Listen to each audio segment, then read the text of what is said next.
ছাব্বিশের ভোট আসন্ন, তার আগেই তিনটি দলের প্রার্থী তালিকা ঘোষণা হয়ে গেছে এবং ভবানীপুরে বিজেপি প্রার্থী বিরোধী দলনেতা শুভেন্দু অধিকারী, আর অন্যদিকে তৃণমূল প্রার্থী স্বয়ং মুখ্যমন্ত্রী মমতা বন্দ্যোপাধ্যায়। এর আগে শুভেন্দু অধিকারী বহুবার ভবানীপুরে মমতা বন্দ্যোপাধ্যায়কে চ্যালেঞ্জ করেছিলেন, ভোটে দাঁড়ানোর জন্যও চ্যালেঞ্জ করেছিলেন, এমনকি জেতার সংখ্যা নিয়েও তিনি কিন্তু চ্যালেঞ্জ করেছেন, আসন সংখ্যা বিষয়। কি বলবেন? দেখুন, যদি অতটা শুভেন্দু অধিকারীর সাহস থাকতো তাহলে তো তিনি একটা আসনে লড়তেন, শুধুমাত্র ভবানীপুরে লড়তেন। তিনি নন্দীগ্রামে লড়ছেন কেন? দেখুন, জীবনে যে চ্যালেঞ্জ করে সে একটা নির্দিষ্ট লক্ষ্যে কাজ করে। শুভেন্দু অধিকারী নিশ্চয়ই জানেন যে ভবানীপুরে উনি হারবেন, সেজন্য উনি নন্দীগ্রাম নিজের আসন হিসেবে ধরে রাখছেন। আবার আমি বলছি, শুভেন্দু অধিকারীর রাজনীতিটা পুরোটাই হচ্ছে মানে কলসি বাজানোর মতো, ফাঁকা কলসি সকাল থেকে উনি ডাং ডাং ডাং ডাং করে বাজাতে শুরু করে দেন, যে বাজানোর কোনো অর্থ হয় না। আবারও বলছি, উনি যদি মমতা বন্দ্যোপাধ্যায় তো 4টে আসনে লড়ছেন না, যে একটা কি বলে কলকাতায় একটা আসনে লড়বেন, মুর্শিদাবাদে একটা আসনে লড়বেন, মালদায় একটা আসনে লড়বেন, একটা গিয়ে দার্জিলিং এ লড়বেন। মমতা বন্দ্যোপাধ্যায়ের কেন্দ্র ভবানীপুর, উনি এবার ভবানীপুরেই লড়ছেন। শুভেন্দু অধিকারীর কেন্দ্রের প্রবলেম আছে, তাই শুভেন্দু অধিকারী ভবানীপুরে লড়তে বাধ্য হয়েছেন। কারণ হয় না, ছোটবেলা থেকে ধরুন উনি ওনার নিজের দলের মধ্যে বলেছেন, আমাকে একবার পাঠা, আমি না এমন ব্যাটিং করব, আমাকে যদি ফার্স্ট ডাউনে নামাস আমি একদম ব্যাটিং করে 100 তুলবই।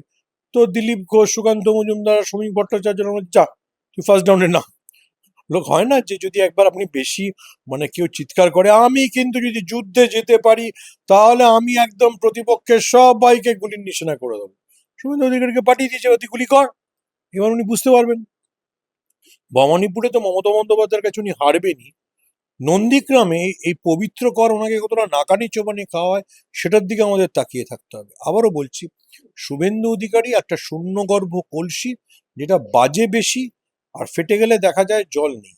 ওনার নিজের নন্দীগ্রামে যে সংগঠন ঠিক ছিল না, সেটা একবার বোঝা গেল। যে 60 লক্ষ নাম আন্ডার অ্যাপ্লিকেশন আছে এবং এসআই কতটা প্রভাব ফেলবে বলে মনে হচ্ছে? দেখুন, এসআইআর কে কেন্দ্র করেই তো বিজেপি নিজেদের ছক সাজিয়েছিল। কিন্তু আপনি যদি দেখেন সুপ্রিম কোর্টের নির্দেশের পর, আমি আজ যা দেখছিলাম তাতে মোটামুটি 20 লক্ষ ভোটারের নাম নিষ্পত্তি হয়ে গেছে। যদি এই স্পিডে চলে, আজকে আমরা কথা বলছি 17ই মার্চ, তাহলে আপনি নিশ্চিন্ত থাকতে পারেন 15ই এপ্রিলের মধ্যে 61 লক্ষ ভোটার যারা বিবেচনাধীন ছিল তাদের নিষ্পত্তি হয়ে যাবে।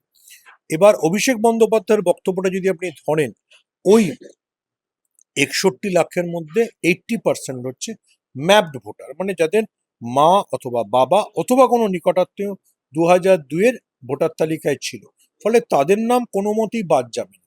এরা যদি ভোটার তালিকায় ফিরে আসে তাহলে কিন্তু শুভেন্দু অধিকারীর জন্য খুব বিপদ আছে। ওই গানটা গাইতে হবে, ফেসে গেল কালিরামের ঢোল।